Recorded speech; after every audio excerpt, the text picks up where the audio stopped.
जय हिंद दोस्तों, कैसे हैं आप लोग। उम्मीद करता हूँ सब बढ़िया होगा और बहुत बेहतरीन तरीके से आप लोग अपनी तैयारी कर रहे होंगे। एसएससी जीडी जिसका फाइनल रिजल्ट आप लोगों के समझ बहुत जल्द प्रस्तुत किया जाएगा और कैसी क्या रणनीति होगी, हार्ड शिफ्ट कौन कौन सी है, इजी शिफ्ट कौन कौन सी है, हार्ड शिफ्ट की नॉर्मलाइजेशन कितनी जा सकती है, इजी शिफ्ट की नॉर्मलाइजेशन कितनी जा सकती है, वो सब आपके ही डाटा पर बेस है।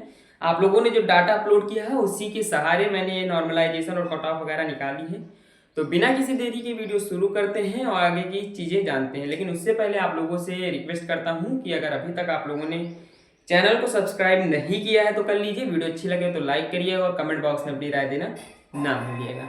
एसएससी जीडी, ठीक है, स्टाफ सिलेक्शन कमेटी का एक जीडी नामक पोस्ट है। लगभग 19% आर्मीज जो थल सेना होती है यहीं से भरी जाती है। इसमें बहुत से आते हैं, जैसे आपका बीएसएफ आ जाता है, सीआईएसएफ आ जाता है, एनसीबी आ जाता है, ठीक है, नारकोटिक्स कंट्रोल ब्यूरो जिसकी 77 पोस्ट इस बार है, ठीक है। ये सारी चीजें आ जाती हैं।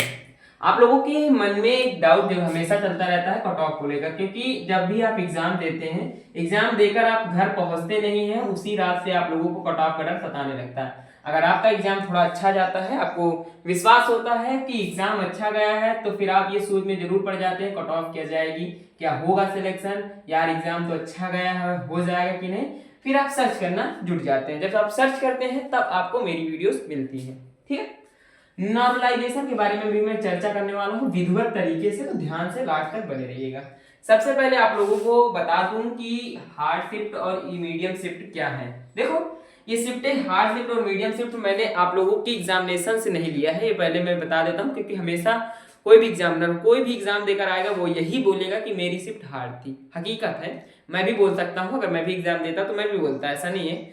लेकिन मैंने जो आप लोगों के कट ऑफ के जो नंबर आप लोगों ने अपलोड किए थे उससे मैंने ये शिफ्टें बनाई है। उसके अलावा भी मैंने कुछ चीजें ऐसी ऐसी अपलोड करवाई हैं जो कि आप सही बताएंगे तभी सही डाटा आपको प्रोवाइड होगा, ठीक है। हार्ड शिफ्ट के बारे में बात करूं तो 5 फरवरी की तीसरी शिफ्ट, 12 फरवरी की थर्ड और फर्स्ट शिफ्ट, ठीक है, 6 फरवरी की फर्स्ट और थर्ड शिफ्ट, 13 फरवरी की सेकेंड और फर्स्ट शिफ्ट, 25 फरवरी की सेकेंड और फर्स्ट शिफ्ट, 4 फरवरी की सेकेंड शिफ्ट, 10 फरवरी की थर्ड शिफ्ट, 17 फरवरी की सेकेंड शिफ्ट, वो हाँ 10 फरवरी की सेकेंड शिफ्ट और 7 फरवरी की फर्स्ट शिफ्ट। ये सारी शिफ्टें आपकी हार्ड थी। तो इजी शिफ्टों को मैंने इसलिए नहीं लिया है क्योंकि इजी शिफ्टें नहीं थी इस बार मीडियम और हार्ड शिफ्टें ही थी, ठीक है। मीडियम शिफ्ट के बारे में बात करूं, 7 फरवरी की थर्ड शिफ्ट, अगर फिर भी आप लोगों को लगता है कुछ शिफ्टें, तो मैंने इसमें कम से कम नहीं तो 3 से 4 शिफ्टों को कट कर दिया है, छोड़ दिया है। उन सारी शिफ्टों को आप इजी शिफ्टें मान सकते हैं क्योंकि उन शिफ्टों पर उतना ज्यादा दबाव मुझे देखने को नहीं मिला। 21 फरवरी की थर्ड फर्स्ट सेकेंड, 21 फरवरी सबसे हार्डेस्ट डे था, सबसे हार्ड इसलिए कहा जा सकता है क्योंकि इसकी तीनों शिफ्ट हार्ड थी, ठीक है। तो एग्जामिनेशन का संपूर्ण डे अगर कोई कहे तो मैं 21 फरवरी को देना चाहूंगा क्योंकि इसकी तीनों शिफ्टें हार्ड मीडियम थी और तीनों ही शिफ्टें अच्छी खासी लेवल पे पूछी गई थी। मैंने मीडियम शिफ्ट में इसलिए इसे रखा, मैं बताना चाहूंगा क्योंकि इसके क्वेश्चन डार्क नहीं थे बट कैलकुलेशन इनकी डार्क थी, ठीक है। कैलकुलेशन डार्क थे, क्वेश्चन डार्क नहीं थे। 20 फरवरी की फर्स्ट और सेकंड, 12 फरवरी की सेकंड और फर्स्ट, 5 फरवरी की फर्स्ट, 18 फरवरी की फर्स्ट, 5 फरवरी की सेकंड शिफ्ट, 7 फरवरी की सेकंड शिफ्ट, 18 फरवरी की सेकंड और थर्ड शिफ्ट, 19 फरवरी की सेकंड शिफ्ट। ये सारी शिफ्टें इजी और मीडियम थे। अब नॉर्मलाइजेशन को बताते। देखो, अगर आपने इन सेंटरों में से इन डे में से एग्जाम दिया है तो आप लोगों को 20 से 25 नंबर का नॉर्मलाइजेशन देखने को मिल सकता है बोल रहा हूं मैं, कंफर्म नहीं हूं, लेकिन ये मान लीजिए 99% देखने को मिलेगा। लेकिन अगर आप मीडियम शिफ्ट से हैं तो आपको 12 से 18 नंबर का नॉर्मलाइजेशन देखने को मिल सकता है, ठीक है।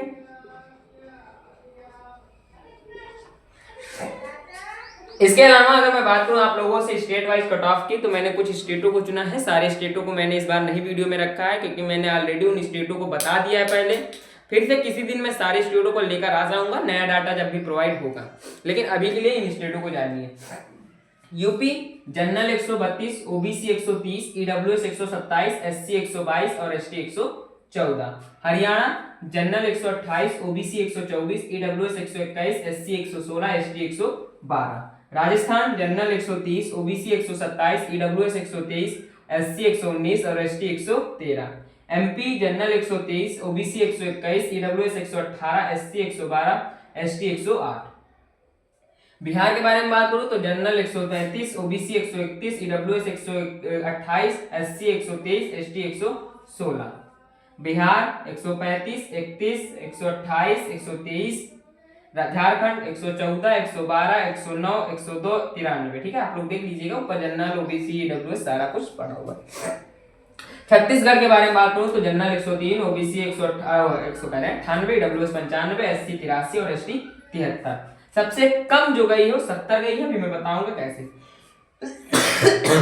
Delhi general 127, OBC 124, EWS 121, SC 116, ST 103। Himachal Pradesh 115, 112, 110, 102, 98। Maharashtra 117, 115, 112, 102, 192। ठीक है।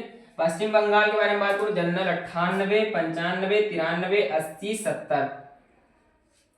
उड़ीसा 102, 100, 98, 85, 73। ठीक है। गुजरात 99.32, 95, 93, 81 और 71। आप ना जो ये रॉ स्कोर सेफ स्कोर है इसमें +2 -3 कर सकते हैं, कोई दिक्कत नहीं है, आपको जैसे अच्छा लगे वैसे कर सकते हैं। ठीक है, इससे ज्यादा मत करिएगा।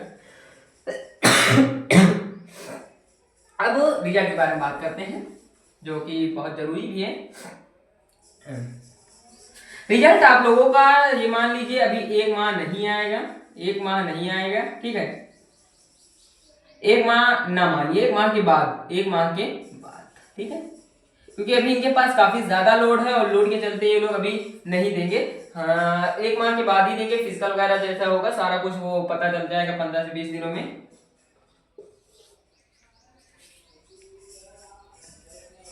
तो आप लोगों को जो भी कट ऑफ मैंने बताई है वो मैं आप लोगों के ही डाटा से बताया हूं, मैंने अपनी तरफ से कुछ नहीं जोड़ा। हाँ, थोड़ा बहुत स्टडी की है, थोड़ा बहुत एनालिसिस किया है, थोड़ा बहुत कुछ गूगल किया है, उसके बाद ही आप लोगों को समझ आया हूँ। लेकिन यहाँ पे जो चीजें मैंने बताई हैं वो एज इट इज आपको दिखने वाली हैं। या तो आपको -2 दिखेगा या +3 हो, या तो आपको +2 दिखेगा या -3 दिखेगा। उसके अलावा मुझे चांसेस नहीं दिख रहे हैं कि इससे ज्यादा होगा। इस बार जनरल 132 यूपी में इसलिए दिख रहा है क्योंकि इसका आप ईडब्ल्यूएस देखिए 127 के आसपास जा रहा है, जो कि ओबीसी से भी कम है। ओबीसी का ईडब्ल्यूएस से ज्यादा ही रहेगा इस बार कम रहेगा, ये मान लीजिए। हाँ, ये हो सकता है कहीं कहीं आपको इक्वल भी देखने को मिल सकता है, ये मैं नहीं कहता हूं कि बराबर ही मिलेगा, कहीं कहीं इक्वल भी देखने को मिल सकता है, जैसे कि पश्चिम बंगाल में 95 और 93। ठीक है, मात्र 2 नंबर का डिफरेंस मुझे दिख रहा है, लेकिन मैं जानता हूं जैसे ही नॉर्मलाइजेशन होगा ये इक्वल हो जाएंगे। ठीक है, तो यहाँ पे कुछ दिक्कतें आएंगी कि आप लोगों को ऐसा देखने को मिलेगा, बट मैं कह सकता हूँ कि सभी जगहों पर ऐसा नहीं होगा। ठीक है, तो आशा करता हूँ, उम्मीद करता हूँ और यह विश्वास करता हूँ कि आप लोगों को वीडियो पसंद आया होगी। मिलता हूँ नेक्स्ट वीडियो में किसी और टॉपिक के साथ, तब तक के लिए धन्यवाद।